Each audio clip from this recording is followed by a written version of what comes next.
पाकिस्तान तबाही के मुहाने पर खड़ा है और मदद के लिए कटोरा लेकर टकटकी लगाए बैठा है कि कुछ डॉलर मिल जाए जिससे खर्चा पानी चल सके। लेकिन आईएमएफ यानी इंटरनेशनल मॉनेटरी फंड ने शहबाज का स्क्रू टाइट कर दिया है। मदद के बदले आईएमएफ ने पाकिस्तान पर कंडीशनड अप्लाई वाला स्टेरिक मार्क लगा दिया है। साफ साफ चेतावनी दे दी है कि पहले खर्चे कम करो फिर मदद के लिए हाथ फैलाओ। लिहाजा सरकारी कर्मचारियों से ही खर्च कम करने की शुरुआत की गई है। पाकिस्तानी हुकूमत ने सरकारी कर्मचारियों की तनख्वाह 10% काटने का फरमान जारी कर दिया है। इसके बाद पाकिस्तान में बिजली की कीमतें दुगनी हो जाएंगी, फिर पेट्रोल डीजल की कीमतें 3 गुना तक बढ़ जाएंगी। दर दर की ठोकरें खाने वाली मजबूर शहबाज सरकार ने सरेंडर कर दिया है और पाकिस्तान आईएमएफ की सभी शर्तें मानने को तैयार हो गया है। अब आप समझिए, 2 मुल्क एक साथ आजाद हुए, हिंदुस्तान और पाकिस्तान। पाकिस्तान ने लड़ाई झगड़ा और युद्ध चुना, एटम बम की धौंस दिखाई और कंगाली के मुहाने पर आ खड़ा हो गया। जबकि इंडिया ने डेवलपमेंट और मानवता का रास्ता चुना और आज पूरे संसार में भारत की ताकत और उसका डंका बज रहा है। आज भारत की इकोनॉमी $5 ट्रिलियन छूने को है। पाकिस्तान ने बहुत देर कर दी। पाकिस्तान को अपनी गलती का एहसास तब हो रहा है जब आटा तेल का भाव पता चलने लगा। हालात यह है कि पाकिस्तान के बड़े बड़े शहरों में बिजली देखने के लिए आवाम की आंखें तरस रही हैं। पेट्रोल खरीदने के लिए सरकार का खस्ताहाल खजाना इजाजत नहीं दे रहा है।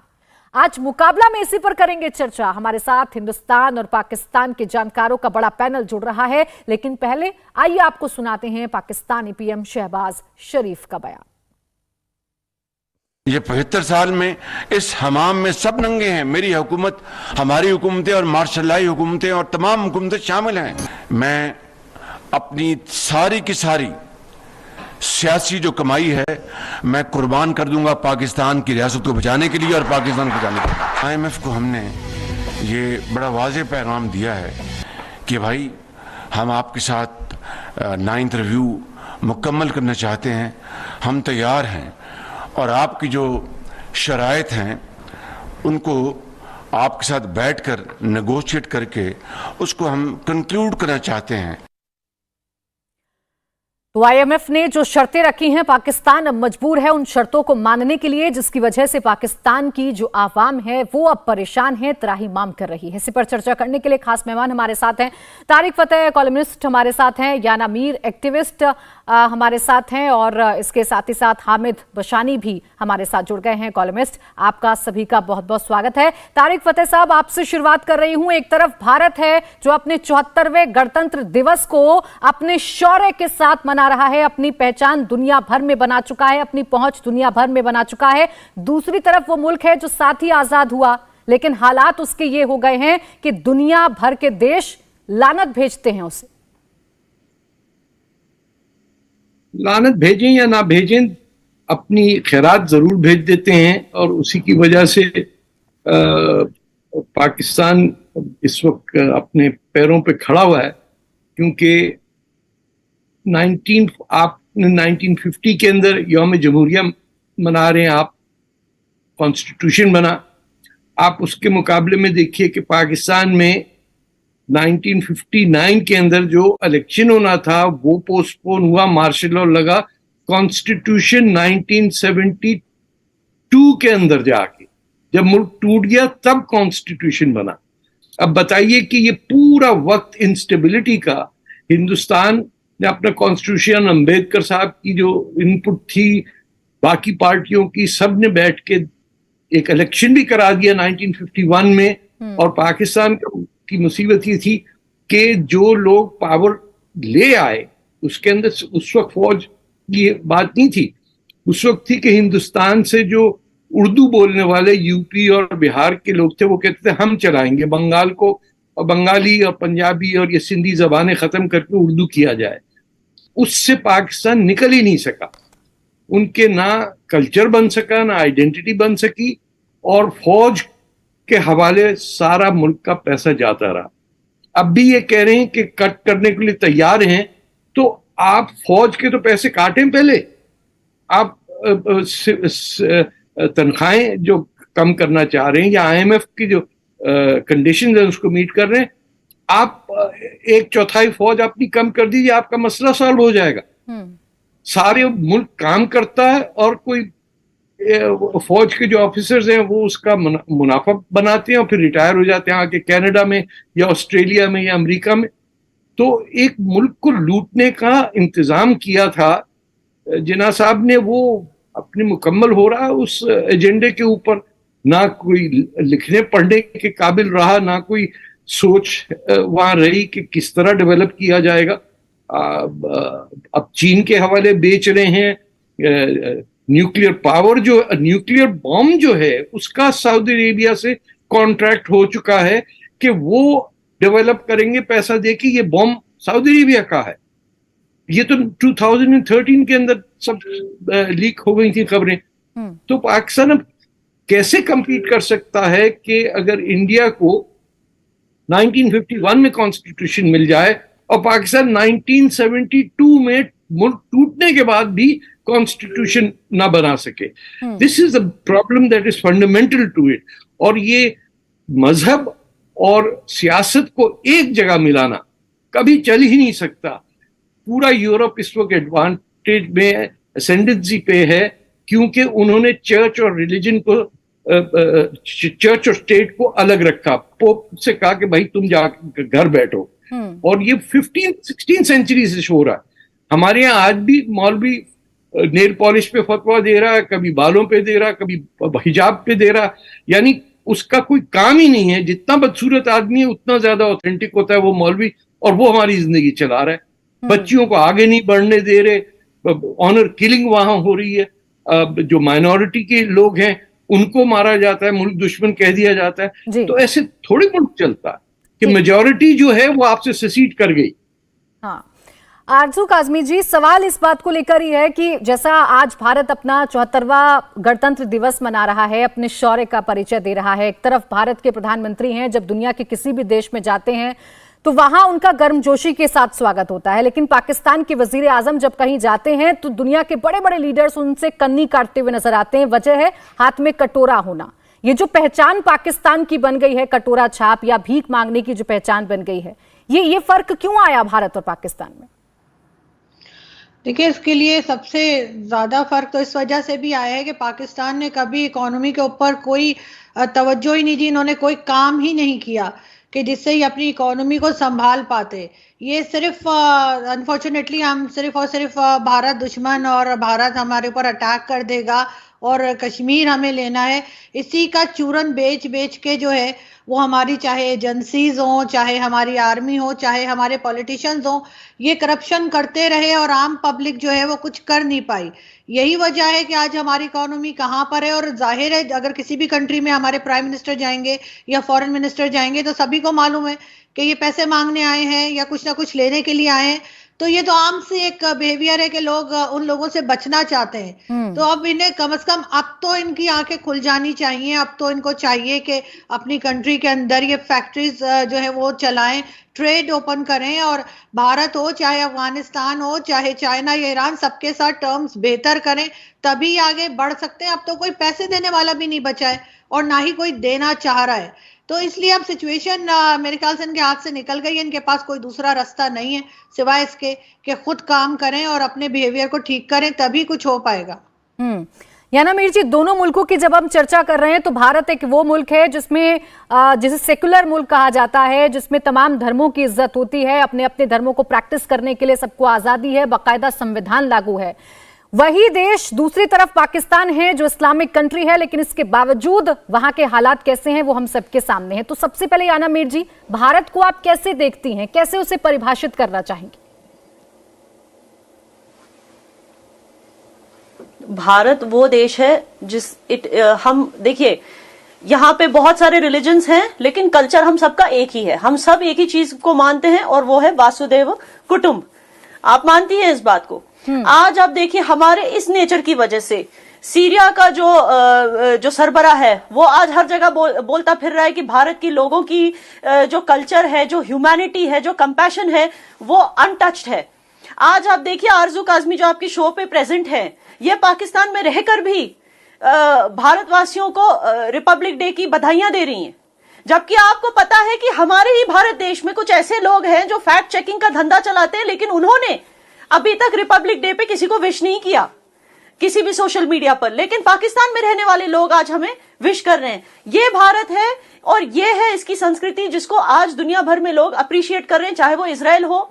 आपने देखा होगा वहां के लोगों ने जब एक इजरायली ने कश्मीर फाइल्स को गलत बता दिया था तो सारे इजराइल के लोग खड़े हो गए भारत के पक्ष में। आपने वो देखा होगा।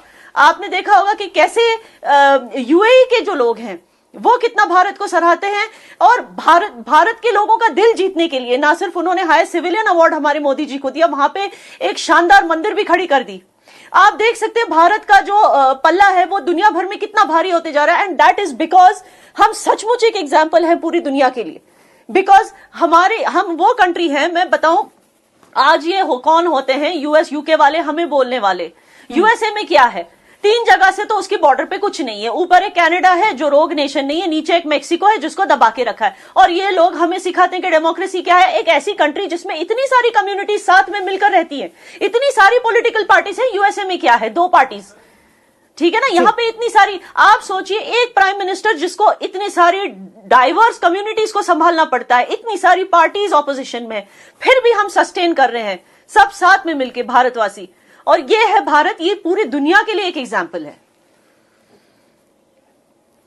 तो बिल्कुल देखिए, जो ये फर्क आप बता रही हैं, ये फर्क सिर्फ भारत में रहने वाले लोग नहीं बल्कि दुनिया भर के लोग ये महसूस करते हैं। और इसी फर्क का नतीजा है कि भारत आज बहुत आगे निकल चुका है। हामिद जी, जिस हालात की हम चर्चा कर रहे हैं, पाकिस्तान को हम देख रहे हैं, पाकिस्तान के हाथ में कटोरा है, वहां के जो लोग हैं, वहां जो आवाम है वो परेशान है क्योंकि तमाम सियासतदान अपनी सियासत को चमकाने में तो लगे हैं, लेकिन आवाम का दुख क्या है, आवाम का पेट कैसे भरा जाएगा, इसकी चिंता किसी को नहीं है। ये हालात कैसे हो गए पाकिस्तान के? देखें जी, इस वक्त जब हम बोल रहे हैं तो पाकिस्तान में बड़ी डिप्रेसिंग किस्म की सिचुएशन है। खुसूसन आपको मुबारक हो जो रिपब्लिक डे पे जो एपिक किस्म का इवेंट हो रहा है, तो उसके पीछे जो एक कॉन्फिडेंस है उसकी वजह अचीवमेंट्स हैं।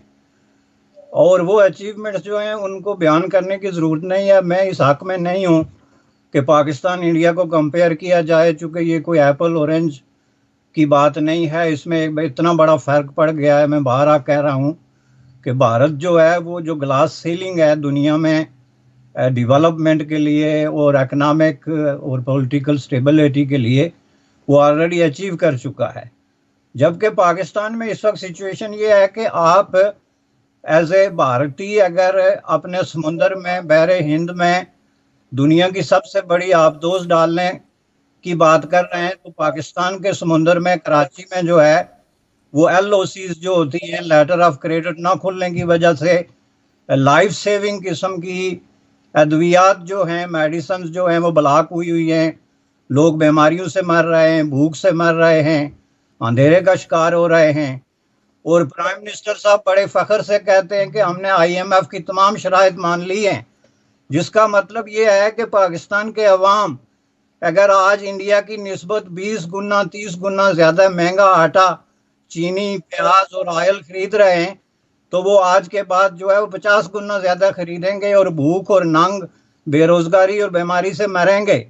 और ये पैसा मैं आपको पूरे दावे से कहता हूँ कि पाकिस्तान की जो मोस्ट प्रिविलेज एलीट है वो उसको इस्तेमाल करेगी। पाकिस्तान IMF से मोर देन 20 टाइम्स इस तरह के प्रोग्राम ले चुका है। और अगर आप पाकिस्तान की रूलिंग एलीट का लाइफस्टाइल देखें, उनके नौकरों की तादाद देखें, उनकी गाड़ियों की जो है वो मॉडल्स और ईयर्स देखें, तो यू विल बी सरप्राइज कि वो इस मामले में इंडिया को, अमेरिका को और यूरोप को कहीं पीछे छोड़ते हैं। एक एक ब्यूरोक्रेट के 20-20 नौकर हैं और उन नौकरों ने आगे नौकर रखे हुए हैं। पाकिस्तान में ये सिचुएशन है, उसमें एक IMF नहीं तो 20 IMF आ जाएं, 20 प्रोग्राम आ जाएं। ये पैसा जो है एक स्पेसिफिक ग्रुप ऑफ पीपल और स्पेसिफिक सेगमेंट ऑफ सोसाइटी जो है वो खर्च कर रही है और ये अवाम को भूखा मारने की एक साजिश है। 6 महीने बाद आप देखेंगे यही कशकोल किसी और दरवाजे पे खड़ा होगा जी। दूसरी तरफ आज भारत में इजिप्ट का जो है लीडर बिल्कुल आया हामिद हुआ जी, है, सवाल भारत इसी में बात को अच्छा लेकर है कि आवाम है। परेशान है, लेकिन इसके बावजूद जो पाकिस्तान में बैठे लोग हैं वो दूसरे मुल्कों को आंख जरूर दिखा रहे हैं। एक्सेप्टेंस क्यों नहीं है, इस पर भी चर्चा करेंगे। एक छोटा सा ब्रेक ले रहे हैं। तारिक फतेह जी, जैसा कि हामिद जी कह रहे थे कि पाकिस्तान में हालात खराब क्यों हैं, उसकी एक वजह यह भी है कि कुछ ऐसे लोग हैं जो प्रिविलेज्ड हैं, जिनके घरों में नौकर चाकरों की संख्या इतनी ज्यादा है कि आप अंदाजा लगा सकते हैं कि कैसे पैसे का वहां पर इस्तेमाल किया जाता है। तो अगर IMF से कर्ज मिल भी जाए तमाम शर्तों के बावजूद, उसके बाद भी पाकिस्तान का कोई भी हाल नहीं बदलने वाला। दूसरी तरफ एक वो चेहरा है पाकिस्तान का जिसमें आप न्यूक्लियर एनर्जी का बार बार ताव दिखाते हैं, बार बार आप आंख दिखाते हैं, सार्वजनिक मंचों से इसकी धमकी दी जाती है। तो ये दोनों जब साथ चलते हैं तो पाकिस्तान का कॉम्बिनेशन कैसा निकलकर सामने आता है? देखिए, पाकिस्तान शुरू से ही आइडेंटिटी क्राइसिस में मुल्क बना है। It is not even a country, ये अब्रीविएशन है पाकिस्तान। पाकिस्तान था नहीं कभी पहले, और आप देखिएगा कुछ सालों बाद पाकिस्तान होगा भी नहीं। अब उसमें मासूम लोग परेशान होंगे, लेकिन आप ये देखिए कि अब जितना भी इन्वेस्ट करते हैं, जो पैसा पाकिस्तान में आता है वो पाकिस्तानी मजदूरों का आता है जो ओवरसीज काम करते हैं और पैसा भेजते हैं। पाकिस्तान की अपर क्लास, और ये सिर्फ फौजियों की बात मैं नहीं कर रहा, ये हमारे दोस्त भी उसमें शामिल हैं, वो उस पैसे को फौरन ट्रांसफर करते हैं बाहर इन द ओवरसीज बैंक्स। ये उल्टी गंगा बह रही है कि गरीब आदमी जो है पाकिस्तान को फंड कर रहा है, और ऊपर वाला बैठ के अपनी, एक तो टैक्स नहीं को पे करता वहां अपर क्लास में, उनके वकील काफी होते हैं, और दूसरा उसी पैसे को, उसी फॉरेन एक्सचेंज को it gets deposited in Channel Islands या इंग्लैंड में या पैनामा में, जैसे पैसा फाइल जब खुली तो उसमें पता चला। तो किसी को इस मुल्क से, इस जमीन से ताल्लुक नहीं है। जब बनाया मुल्क तो आपने उस जमीन या जबान से कोई ताल्लुक नहीं किया। आपने कहा इस्लाम का ये किला है और इसका मकसद है गज़वा हिंद, यानी हिंदुस्तान को तबाह करना। ये पहली जमात स्कूल में हिंदुओं के खिलाफ प्रोपेगेंडा होता है, इंडिया के खिलाफ होता है। उसी मदरसों और स्कूलों में, चाहे बेहतरीन अमेरिकन स्टाइल स्कूलों, वही पढ़ाया जाता है कि दुश्मन है हिंदुस्तान, उसको तबाह करना है। रियलिटी ये है कि हर जंग हार चुका है पाकिस्तान। कारगिल से लेके आप कहीं पहले बॉम्बे पे अटैक करने के लिए तैयार बैठे हुए हैं। हर जगह इन्होंने अपनी टांग अड़ाई है दहशतगर्दी की, जिसे टेररिज्म कहते हैं। तालिबान बनाए, अब वो तालिबान इनकी जान को आ गए, कई मिलिट्री ऑफिसर्स को मार दिया उन्होंने। जब आप अपना मुल्क किराए पे दे देंगे अमेरिका को, फिर वेस्टर्न कंट्रीज को, और कहेंगे कि ये इस्तेमाल करिए, बस पैसे हमें देते जाइए। $1 billion a year Pakistan military को 10-15 साल मिले, वो अब अमेरिका ने काटे हैं। तो ये फौजी जो हैं, जो अपना बर्थ राइट समझते हैं कि वो लेफ्टिनेंट अगर भर्ती हुआ फौज में तो he will retire as a colonel और brigadier as a multi millionaire in US$। कुछ 300 पाकिस्तान के आर्मी ब्रिगेडियर्स और जनरल्स तो यहाँ हमारे कनाडा में रहते हैं जी। उनकी कॉलोनी अलग है, उनके ठाट फाट वही है पाकिस्तान वाले। चूस के पूरे मुल्क को खा गए ये फौजी, और उसमें भी ये खास क्लास है जो इन्वॉल्व है, and they are continuously draining the whole country. यानी आप कुछ कर लीजिए, जो हमारा सिल्वर क्रॉप कहलाया जाता था, कि गोल्डन क्रॉप हमारा जूट था और सिल्वर क्रॉप हमारा कॉटन था, दुनिया भर को हम सप्लाई करते थे। आज कोई बचा ही नहीं है हमारे पास कुछ एक्सपोर्ट करने के लिए। हमारी टेक्सटाइल मिल्स जो थी, जब बिजली नहीं होगी तो मिल कैसे चलेगी? ठीक, all those industries move to Bangladesh. हाँ, ये जो बातें आप कह रहे हैं तारिक जी, आरजू काज़मी जी, पाकिस्तान की जो खासियत तारिक फतेह जी बता रहे हैं कि जूट कभी पाकिस्तान की खासियत हुआ करती थी, जिसका एक्सपोर्ट पूरी दुनिया में हुआ करता था। लेकिन अब देखिए हालात ये हो गए हैं कि एक तरफ भारत है जो दुनिया भर को न जाने क्या क्या देता है, जब जब किसी मुल्क को जरूरत पड़ती है तो भारत उसकी मदद के लिए आगे बढ़ जाता है। एक तरफ पाकिस्तान है जो अब गधों की सप्लाई करके ये कोशिश कर रहा है कि अपने देश को कम से कम संपन्न बनाया जाए, अपने देश के लोगों का कम से कम पेट तो भर दिया जाए। देखें, चाहे वो टीवी चैनल्स हों या चाहे सोशल मीडिया और इंटरनेट हो, लोगों को बहुत अवेयरनेस आई है पाकिस्तान में। ऐसा नहीं है कि अब किसी को कुछ मालूम नहीं है।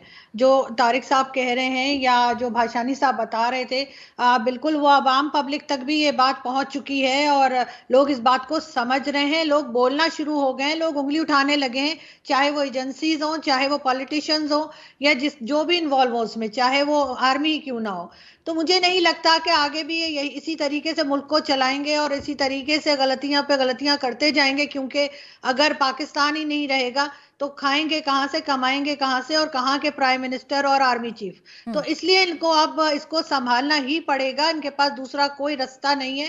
जहां जहां से भी फंड्स मिल सकते थे वो अब मिलना बंद हो गए हैं और अब काम ही करना पड़ेगा।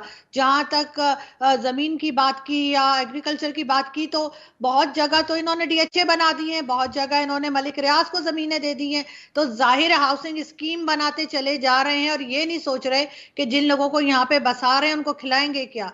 अब कहीं ना कहीं जो लोग ये बात सुन रहे हैं या समझ रहे हैं, उनको ये भी समझना पड़ेगा कि हर चीज में पाकिस्तान को, रिलीजन को नहीं लाना होगा। अब उन लोगों को आगे लाना होगा जिन्हें काम आता है। इस बेस पे नहीं लोगों को लाया जाएगा कि कोई मुसलमान है तो वो रहे और अगर कोई अहमदिया है या कोई हिंदू या क्रिश्चियन है तो वो नहीं रहेगा।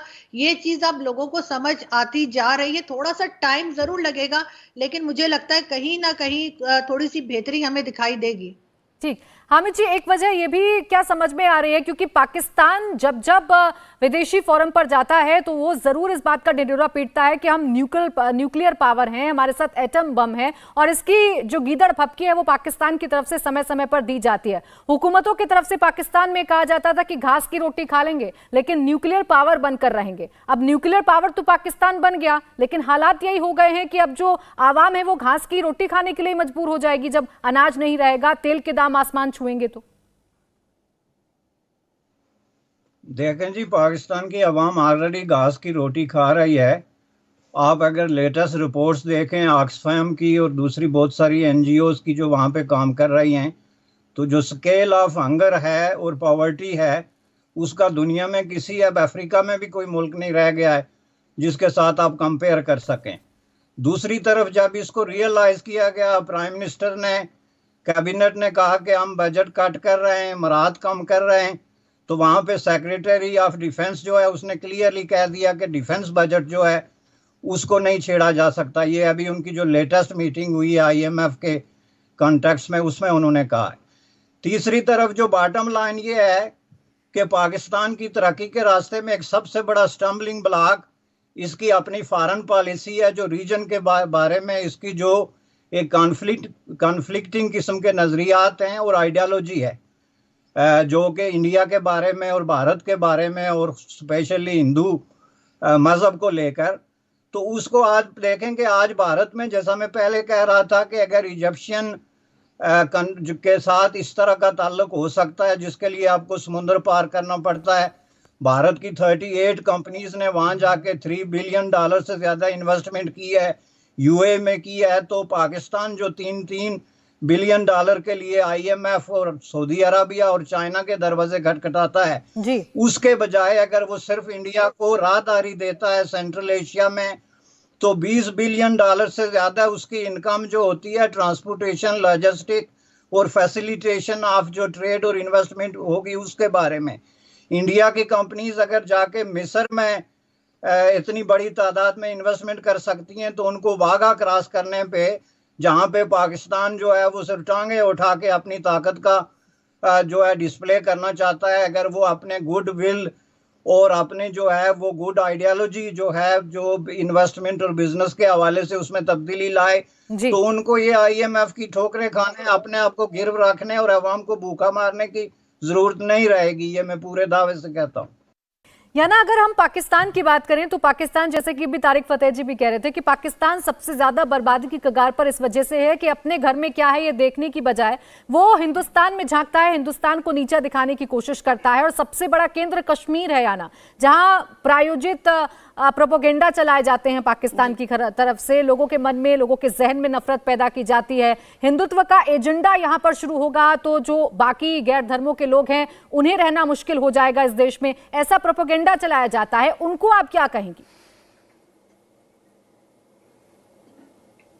देखिए, पाकिस्तान ऐसी सिचुएशन में पहुंच गया है कि जिसको भी वो दोस्त समझता था, आज वहां से उसको हार मिली। ये उसकी जो सिचुएशन में वो इस वक्त है, उसकी सबसे बड़ी रीजन ये है कि जिसको भी वो दोस्त समझता था, आज उसने उसका साथ छोड़ दिया अलग अलग रीजंस की वजह से। जैसे आप देखेंगे तालिबान को वो दोस्त समझता था, आज तालिबान ने क्या किया, तालिबान पाकिस्तान पे पलट गई आज इंडिया के सपोर्ट में, क्योंकि इंडिया ने millions of tons of wheat Afghanistan को भेजा है, जिसको पाकिस्तान ने रोका भी था कि भाई हमारे ट्रेड रूट से आप नहीं भेज सकते अफगानिस्तान को व्हीट। तो इस वजह से जो है अफगानिस्तान अब तालिबान जो है अब पाकिस्तान पे टर्न हो चुका है। टर्की से हाथ मिलाया था, टर्की खुद 80% इन्फ्लेशन पे पहुंच चुका है, वो खुद अपने मसलों में घिरा हुआ है। अच्छा, हाथ मिलाया था चाइना से, चाइना का जो सीपेक के जो भी प्रोजेक्ट्स पहले बने भी थे, वो जो है फ्लड्स का जो अब फ्लड्स की इंटेंसिटी सह नहीं पाए, सब टूट गए और बाकी तो बंद ही पड़ गए प्रोजेक्ट्स, क्योंकि वहां पे चाइनीज ऑफिशियल्स पे अटैक्स हो रहे थे बलूचिस्तान लिबरेशन आर्मी के द्वारा, तो वो भी खत्म हो गया। सऊदी अरेबिया जो उनको कम से कम साल में 4 बिलियन डोनेशन देता था, 4 बिलियन US$, पिछले साल तो 8 बिलियन US$ दिया। लेकिन इस साल जो इकोनॉमिक फोरम हुआ स्विट्जरलैंड में, वहां पर सऊदी अरेबिया के फाइनेंस मिनिस्टर ने क्लियरली बोल दिया कि अब हम इस तरह से जो हम पहले लुटाया करते थे पैसे, सऊदी अरेबिया के अपने सिटीजन्स के पैसे जो हम लुटाया करते थे, अब हम नहीं करेंगे, इस तरह की चैरिटीज देना हम बंद करेंगे। तो इससे भी जो है पाकिस्तान को इंपैक्ट पड़ेगा। तो एक एक करके सारे दोस्त जब हाथ छोड़ देते हैं, तो अब जो है इंसान को जाना पड़ता है अपने पड़ोसी के पास। और इंडिया जो है, इंडिया जैसे मैं आपको बता रही थी, वो एक ऐसी कंट्री है, आपको पता है यूक्रेन वॉर में क्या हुआ, पाकिस्तानी तालिबा जो है खुद को इंडियन बोल के उन्होंने वहां से जो है वहां से निकल पाए मुश्किल सिचुएशन से। जब वो खुद को पाकिस्तानी बोल रहे थे तो उनको कोई पैसेज नहीं दे रहा था, उनको खुद को इंडियन बताना पड़ता है हर जगह जाकर, तब लोग उन पर भरोसा करते, तब लोग उन पर ट्रस्ट करते। यह है पाकिस्तान की आज हालत। तो जब आप बाहर जाके आप हमारा नाम इस्तेमाल करते हो अपने एंटरटेनमेंट के लिए, आप हमारी मूवीज देखते हो, जब आप हर एक चीज इंडियंस को कॉपी करते हो, हर एक चीज में आप चाहते हो कि इंडियंस आपके प्लेयर्स को IPL में लें, आप ये सब चाहते हो, तो इंडिया के साथ हाथ मिलाने में आपको प्रॉब्लम क्या है? आपको इतना ईगो क्यों आता है? आपको इतनी, और आई एम सॉरी, मैं इन दोनों जो बशानी सर और तारिक सर को मैं बहुत रिस्पेक्ट करती हूँ, लेकिन जब ये मासूम आवाम बोलते हैं, मैं ये नहीं एक्सेप्ट करूंगी प्राप्ति, बिकॉज पाकिस्तान की आवाम मासूम नहीं। पाकिस्तान में जो अच्छे लोग थे वो तो निकल गए, जैसे तारिक साहब और बशानी साहब, वो तो पाकिस्तान के बाहर ही निकल गए। जो पाकिस्तान में एग्जिस्टिंग जो आवाम है वो किसी भी तरह से बिल्कुल याना, देखिए यही बेसिक डिफरेंस है भारत और पाकिस्तान में। यही वजह है कि आज हम अपना 74वां गणतंत्र दिवस बहुत धूमधाम के साथ मना रहे हैं, और हमारा जो पड़ोसी मुल्क है पाकिस्तान, वहां लोगों को कितनी परेशानी हो रही है, हाथ में कटोरा नजर आ रहा है। बहुत बहुत शुक्रिया आप सभी का हमारे साथ इस चर्चा में जुड़ने के लिए। इंडिया टीवी हर वक्त हर जगह डाउनलोड करने के लिए सर्च करें India TV news Google play store या ऐप स्टोर पर।